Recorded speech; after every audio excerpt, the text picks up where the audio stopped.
ஒரு காது கேட்காத வாய் பேச முடியாத ஒரு மாற்றுத்திறனாளி 2 வீலரில் பெட்ரோல் போட்டுட்டு இருக்காரு. பின்னாடி திமுக கொடி கட்டின ஒரு கார் வந்து ஹார்ன் அடிக்கும். காது கேட்காதவர், காது கேட்கல, அவரு காசு கொடுத்துருக்காரு. அந்த திமுக குண்டர்கள் திமுக கொடி கட்டின அந்த கார்ல இருந்து இறங்கி வந்து இல்லைங்க சைடில் சொல்ற காது வாய் பேசுறாங்க அப்படி அடிக்கிறாங்க. பலர்னு அடிக்கிறாங்க. உலகத்துல மனுஷனா போற எவனுக்காவது இப்படி ஒரு குரூர மனநிலை வரும்?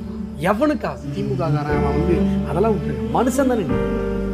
காது கேட்காத வாய் பேச முடியாத சமிஞ்சையில வந்து இல்லைங்க எனக்கு காது ஹார்ன் அடிச்சு ஏன்னா நான் முதல்ல வண்டி நான் முதல்ல கேட்கறான், காது கேட்காதுங்கன்னு சொல்றாரு.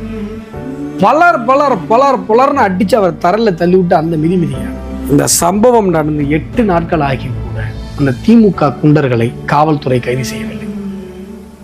அந்த மாற்றுத்திறனாளியுடைய உறவினர்கள் தேசிய கொடியோட போய் ஸ்டேஷன்ல போய் தர்ணா பண்றாங்க. அவங்கள அடிச்சு தோத்துறாங்க. போகலாம். இந்த ஆட்சி நீடிக்கலாமா, நீடிக்க விடலாமா சொல்லுங்க. அதே சேலத்துல